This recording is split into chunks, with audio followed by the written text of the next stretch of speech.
story about my husband cheating on me with my girlfriend gave the wrong bouquet that wanted. There are moments in life when you realize that the people you thought you knew, the ones you trusted with your heart and soul, have deceived you in ways you never could have imagined. For me, that moment came just a week ago when I discovered that my husband, the man I had shared my life with for the past 5 years, had been unfaithful. My name is Sarah, and I'm 32 years old. I've always prided myself on being level-headed, rational, and calm under pressure. But the events of the past week have pushed me to the brink, and I'm struggling to hold on to the composure that I've always maintained. It all started with a casual conversation between my husband, Jake, and me. He mentioned that he was going to help a friend, Tom, drill a well on his property. It didn't seem like anything out of the ordinary. Jake was always the helpful type, the kind of guy who would drop everything to lend a hand to a friend in need. So I didn't think twice about it.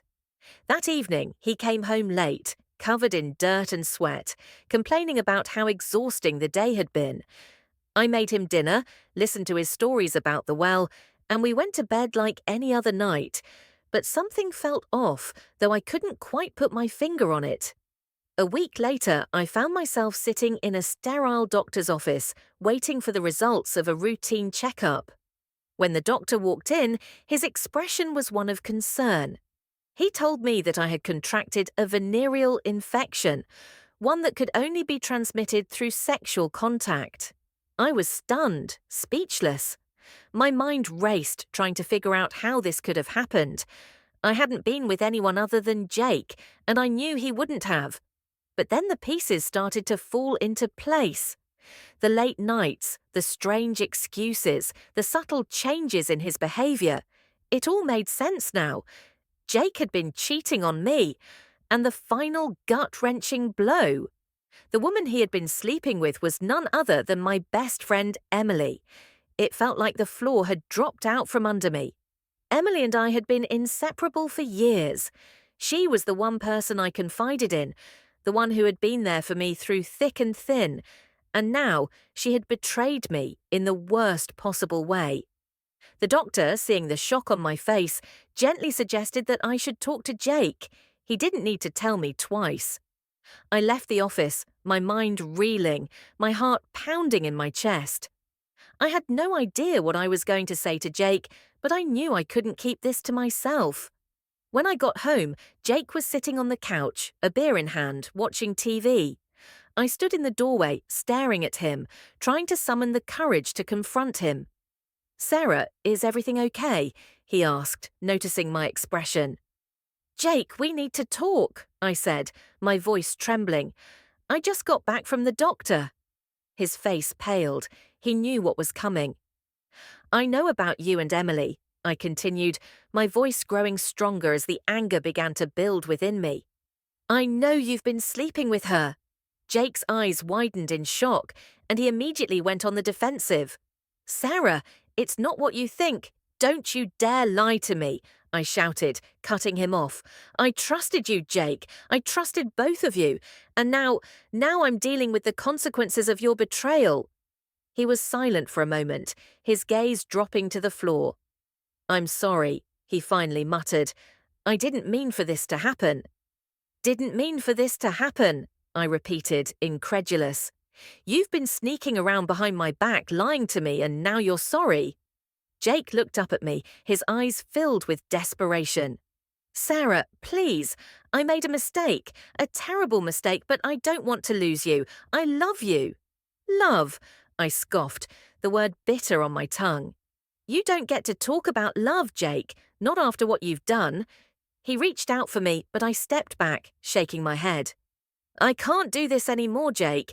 I can't stay with someone who's betrayed me like this." Tears welled up in his eyes as he realized the gravity of the situation. "Sarah, please don't leave me. I'll do anything to make it right." But I couldn't listen to him anymore. The anger that had been simmering inside me for the past week was about to boil over, and I didn't trust myself to stay calm. "I need some time," I said, my voice cold and distant. "I need to figure out what I want."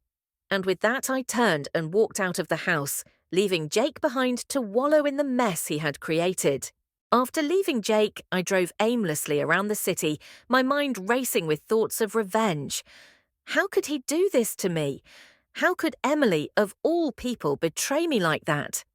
The anger inside me was like a ticking time bomb, ready to explode at any moment. As I drove, I found myself heading towards Emily's apartment. I didn't have a plan. I just knew I needed to confront her. I needed to see her face when she realized that I knew everything. When I arrived at her building, I parked the car and took a few deep breaths, trying to calm myself. I didn't want to lose control, but the thought of seeing her made my blood boil. I walked up to her door and knocked, my heart pounding in my chest. After a moment, the door opened and there she was, Emily, looking as if butter wouldn't melt in her mouth. "Sarah," she said, surprised, "what are you doing here?" "I think you know," I replied, my voice laced with venom. Emily's eyes widened as she realized what this was about. "Sarah, Save it," I snapped. "I know everything, Emily. I know about you and Jake." For a moment, she looked like she was about to deny it, but then her shoulders slumped and she let out a long sigh. "I'm so sorry, Sarah. I never meant for this to happen." "Didn't mean for this to happen?" I repeated, my anger boiling over. "That seems to be a popular excuse these days. You betrayed me, Emily. You were supposed to be my friend, and you slept with my husband." Tears filled her eyes as she tried to explain herself. "I don't know what came over me. It was a moment of weakness, and I was lonely, and Jake was there, and—" "Lonely?" I spat. "You could have called me. You could have talked to me, but instead you decided to sleep with my husband." Emily broke down, sobbing. "I know I've ruined everything, Sarah. I know I don't deserve your forgiveness, but please, please understand, I never wanted to hurt you." Her tears did nothing to soften my anger. I had trusted her with my secrets, my fears, and my dreams, and she had taken that trust and destroyed it. "I don't care what your reasons were, Emily," I said, my voice cold. "I don't care about your excuses. All I care about is that you've shattered my life." She looked up at me, her tear-streaked face full of remorse. "What are you going to do?" I paused for a moment, considering my options. I could tell her to go to hell, to stay out of my life forever. But as I stood there, watching her crumble before me, I realized that revenge wouldn't give me the satisfaction I craved. It wouldn't erase the pain, the betrayal. It would only drag me down to their level. "I'm not going to do anything, Emily," I finally said. "I'm going to walk away from this, and I'm never going to look back. You and Jake can have each other. You deserve each other." With that, I turned on my heel and walked away, leaving Emily to deal with the consequences of her actions. As I drove away, I felt a strange sense of relief. I had taken the high road. I had chosen to rise above the situation. But the anger was still there, simmering beneath the surface, waiting for an outlet. The days that followed were a blur of anger, pain, and confusion. I avoided Jake and Emily at all costs, cutting off all contact with them. I didn't want to hear their apologies, their excuses, or their pleas for forgiveness. They had made their bed, and now they could lie in it. But the anger didn't go away. It festered inside me, growing stronger with each passing day. I knew I couldn't keep it bottled up forever, but I didn't know what to do with it. I needed to find a way to release it, to channel it into something productive. That's when I decided to do something I had never done before. I decided to seek out a therapist. It wasn't an easy decision. I had always prided myself on being strong, independent, and self-sufficient.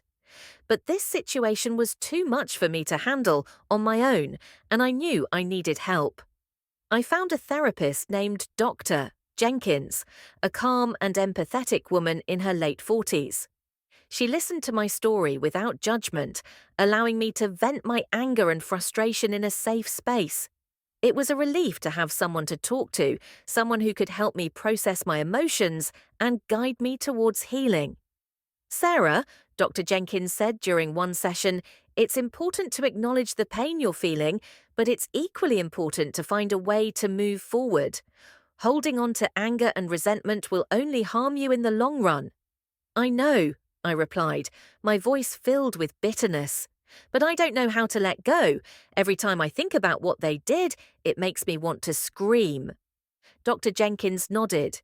It's natural to feel that way, but I want you to consider this. What if you channeled that anger into something positive, something that benefits you rather than harming you? I thought about her words, turning them over in my mind. Could I really take this anger and use it for something good? Was it possible to turn this horrible situation into an opportunity for growth? As I continued my sessions with Dr. Jenkins, I began to see the truth in her advice. My anger wasn't just a destructive force, it was also a source of energy, a motivator. If I could harness it, I could use it to propel myself forward, to rebuild my life on my own terms. And that's exactly what I decided to do. I threw myself into my work, taking on new projects and responsibilities that challenged me in ways I had never been challenged before. I started going to the gym, using physical activity as a way to release the pent-up anger and frustration. I reconnected with old friends, spending time with people who cared about me and supported me. But most importantly, I began to focus on my own happiness. For too long, I had defined myself by my relationship with Jake, by my friendship with Emily. Now it was time to redefine myself, to discover who I was outside of those relationships. As the weeks turned into months, I started to see the changes in myself. The anger that had once consumed me was beginning to fade, replaced by a newfound sense of purpose and determination. I was no longer the woman who had been betrayed by her husband and best friend. I was someone stronger, more resilient, more confident. But life has a funny way of surprising you when you least expect it. One evening, while I was at the gym, I noticed a man who had just started attending the same classes. He was tall, with a kind smile and an easygoing demeanor. We exchanged pleasantries a few times, and eventually he introduced himself as Matt. As the weeks went by, Matt and I began to talk more, both during and after our workouts. He was a software engineer who had recently moved to the area, and we quickly found that we had a lot in common. We both enjoyed hiking, loved trying out new recipes, and had a shared passion for travel. One evening, after a particularly grueling workout, Matt suggested that we grab a bite to eat. I hesitated for a moment, unsure if I was ready to start dating again. But something about Matt put me at ease. He was genuine, kind, and didn't seem to have any hidden agenda. "Sure," I said, smiling. "I'd like that." Over dinner, Matt and I talked about everything and anything. We laughed about our mutual struggles with fitness, shared stories about our travels, and discussed our favorite books and movies. It was the most fun I'd had in a long time, and for the first time since the betrayal, I felt like I could be myself again. As the evening drew to a close, Matt walked me to my car. "I had a great time tonight, Sarah," he said, his smile warm and genuine. "I'd love to do this again sometime." "Me too," I replied, feeling a flutter of excitement in my chest. "Let's make it happen." Over the next few weeks, Matt and I continued to see each other, our connection growing stronger with each passing day. He was different from Jake in so many ways. Where Jake had been distant and unreliable, Matt was attentive and caring. He didn't try to impress me or win me over with grand gestures. He simply treated me with respect and kindness, and that was enough. But as our relationship deepened, I couldn't shake the lingering fear that my past would come back to haunt me. What if Matt found out about Jake and Emily? What if he judged me for the choices I had made? Or worse, what if he decided I wasn't worth the trouble? One evening, as we sat together on the couch in Matt's apartment, I finally mustered the courage to tell him the truth. "Matt, there's something I need to tell you," I said, my voice hesitant. He looked at me with concern. "What is it, Sarah?" I took a deep breath, my heart pounding in my chest. "I haven't been completely honest with you. Before we met, I went through something really difficult. something that changed me in ways I didn't expect. I told Matt everything about Jake's affair with Emily, the venereal infection, the betrayal, and the anger that had consumed me for so long. I expected him to be shocked, to pull away, but instead he listened quietly, his expression one of understanding and empathy. When I finished, he reached out and took my hand in his. "Sarah, I'm so sorry you went through that. But you're not defined by what happened to you. You're defined by how you've risen above it. And from what I've seen, you're one of the strongest people I know." Tears welled up in my eyes as I looked at him, overwhelmed by his kindness. "Thank you, Matt. That means more to me than you know." He leaned in and kissed me gently, his touch reassuring and comforting. "You don't have to go through this alone, Sarah. I'm here for you, and I'm not going anywhere." In that moment, I realized that I had finally found the closure I had been searching for. I had let go of the anger, the bitterness, and the need for revenge. I had found someone who loved me for who I was, not for what I had been through. And as I looked into Matt's eyes, I knew that I was ready to start a new chapter of my life, one filled with love, happiness, and the promise of a brighter future. As things progressed with Matt, my life began to take on a new rhythm. I was finally moving forward, leaving behind the pain and betrayal that had once consumed me. But just when I thought I had put the past behind me, fate threw me a curveball that I never saw coming. It started with a phone call from an unknown number. I hesitated for a moment before answering, and when I did, I was met with a voice I hadn't heard in months. "Sarah, it's Emily." My heart skipped a beat. I hadn't spoken to Emily since the day I confronted her about the affair. I had cut her out of my life completely, and I had no intention of letting her back in. "What do you want, Emily?" I asked, my voice cold. "Please, Sarah, just hear me out," she pleaded. "I know I'm the last person you want to talk to, but I need to tell you something. It's important." I sighed, feeling the familiar anger bubbling up inside me. "You've already said everything you needed to say, Emily. There's nothing left to discuss." "Sarah, please," she said, her voice trembling. "It's about Jake." The mention of Jake's name made me pause. I didn't want to hear anything about him, but there was something in Emily's voice that made me listen. "What about Jake?" I asked cautiously. There was a long pause on the other end of the line, and I could hear Emily taking a deep breath. "He's in the hospital, Sarah. He was in a car accident, and it's bad. Really bad." I felt a lump form in my throat. Despite everything Jake had done, the thought of him being seriously injured filled me with a mix of emotions: concern, sadness, and even a hint of guilt. "Why are you telling me this, Emily?" I asked, trying to keep my voice steady. "Because he's asking for you," she replied softly. "He wants to see you, Sarah. He's been asking for you ever since he woke up." I closed my eyes, feeling the weight of her words. I had spent so long trying to forget Jake, trying to move on with my life, and now here he was, back in the picture, needing something from me that I wasn't sure I could give. "Sarah, I know you have every reason to hate me, to hate both of us," Emily continued, her voice filled with regret. "But Jake, he's in a really bad place. He's not the same person he was, and I think seeing you might be the only thing that can help him right now." I took a deep breath, trying to process everything.